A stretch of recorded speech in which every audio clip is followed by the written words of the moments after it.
Hello students, I, Mrs. Snehal Falkau, welcome you all to another lecture initiated by Shet Vidya Mandir High School and Junior College of Science and Commerce.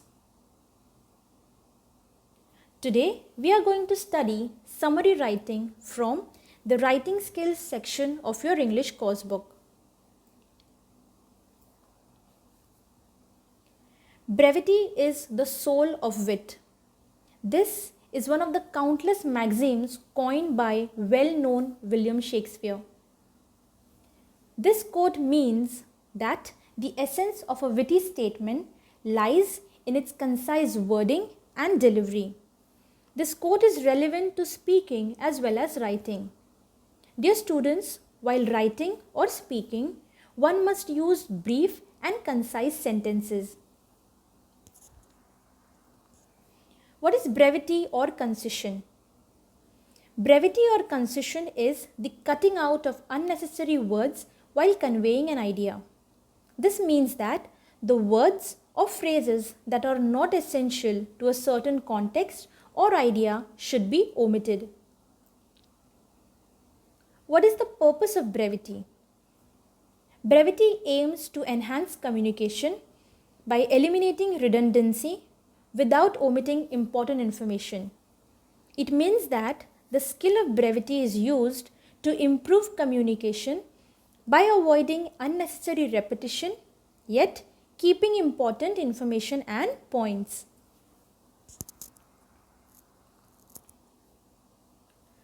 To speak what is required and to write what is necessary is a requisite towards the development of language skills.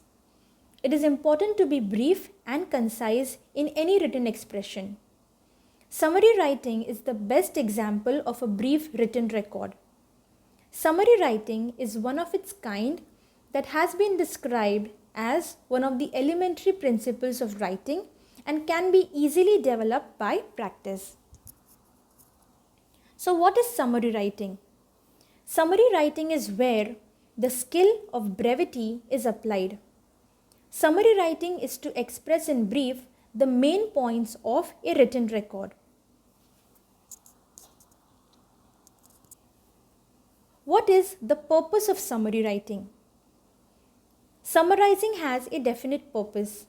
The purpose of a summary is to give the reader a clear, objective picture of the original text. Most importantly, the summary restates only the main points of a text or a lecture without giving any examples or details such as dates, numbers or statistics.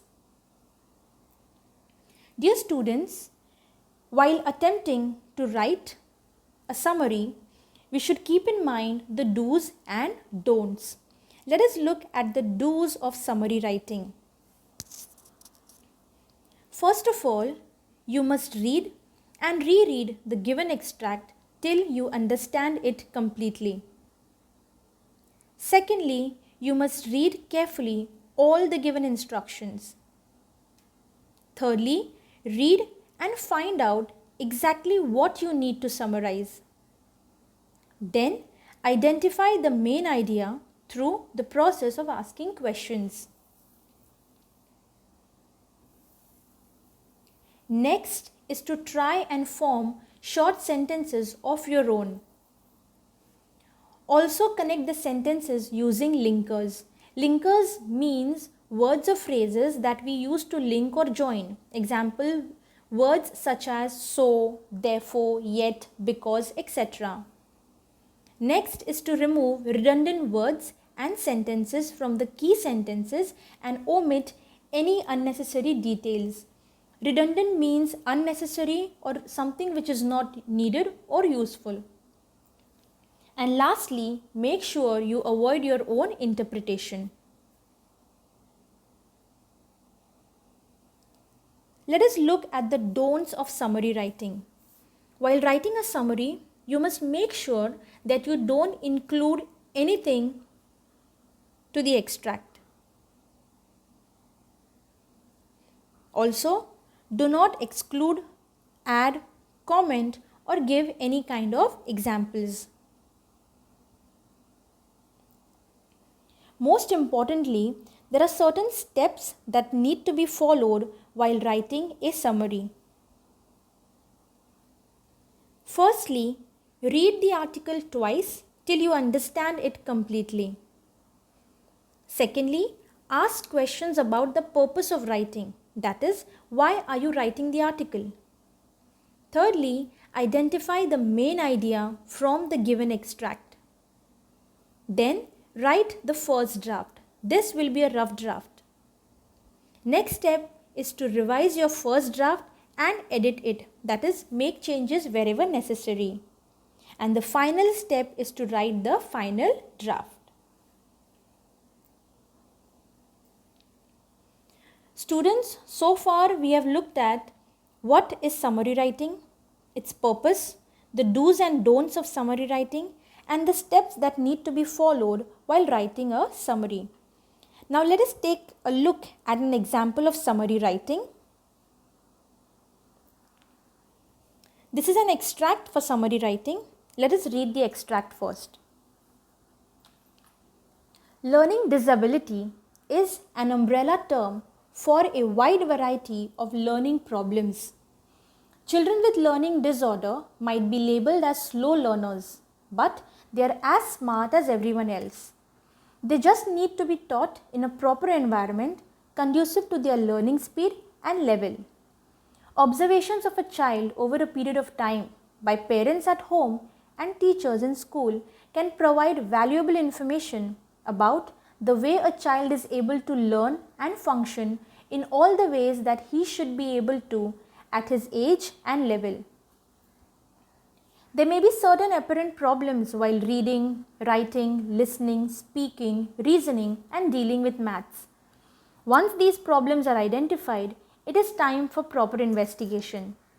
It is important in order to clarify specific learning disorders and also rule out any other issue affecting the student's educational progress. Investigations may reveal various types of disorders like dyslexia, dysgraphia, dyscalculia, specific reading disability, auditory processing disorder, that is APD, ADHD, etc. Auditory processing disorder, also known as central auditory processing disorder, is a condition that affects the sound that travels unimpeded through the ear. It is processed or interpreted by the brain. Individuals with APD do not recognize subtle differences between sounds and words. Dyscalculia is a condition that affects a person's ability to understand numbers and learn math signs and symbols, while dysgraphia affects a person's handwriting abilities and fine motor skills. Dyslexia is a learning disorder affecting reading and language-based processing skills like reading fluency, decoding, recall, writing, and sometimes even speech. Many aspects of speaking, listening, reading, writing, and arithmetic overlap and build on the same brain capabilities. It is not surprising that people can be diagnosed with more than one learning disability. For example, the ability to understand language underlies learning to speak. Therefore, any disorder that hinders the ability to understand language will also interfere with the development of speech, which in turn hinders learning to read and write. ADHD, that is Attention Deficit Hyperactivity Disorder, includes difficulty in staying focused and paying attention, restlessness, and difficulty in controlling behavior. There are many other learning disabilities that can be identified in the normal classrooms at school level. Such problems can be solved to a greater extent using various methods and treatments if diagnosed at an early stage. Inclusion in education is one of the ways to solve the problem of children with learning disorder. In a mixed ability classroom with effective teaching methods and conducive environment, a child with learning disability can progress in not only education but also social interactions. Implementation of inclusive classrooms may vary, but the purpose will be achieved. Unfortunately, our country is less open to inclusive learning for children with learning disorders. Unless handled efficiently, these disorders often transform to conditions like anxiety and depression. Parents, teachers, educators, and other stakeholders must insist on the need to uplift children with learning disorders. These children need to be handled carefully in their own space. They need love, encouragement, moral support so that they can emerge with great self-confidence, self-worth, and determination. Students, an extract like this will be given to you in the exam. Certain key points will also be provided as clues with which writing a summary will be quite easy. All you need to do is remember the do's and don'ts of summary writing and follow all the steps of summary writing as discussed earlier. Also, do not forget to give an appropriate title to your summary. Now, let us look at how a summary of this extract will look like.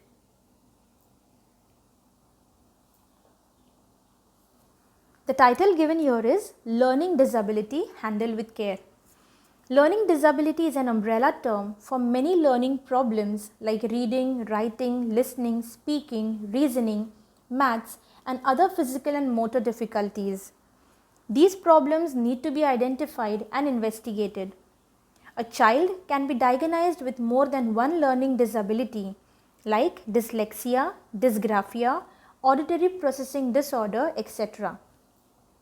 Such disorders can be dealt with using various methods in a regular classroom. One of the ways is inclusion. Implementation of inclusion may vary, but it has a positive effect on the learning disabled. Though the idea of inclusion is not popular in our country, it can prove useful to handle such children. Along with the methods and techniques, the children also need encouragement and moral support to progress with self-confidence and determination. So now students, what you can do is you can go back, read the extract twice, then read this summary and see how the steps were applied to write this summary. I hope by now you have a fair idea on how to write a summary. Now I'll give you a little homework.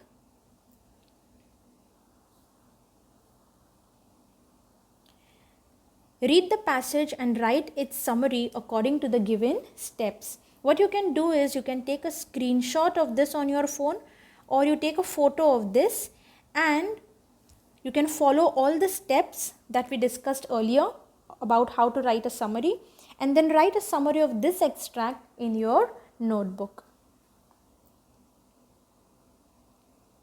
Thank you for watching this video.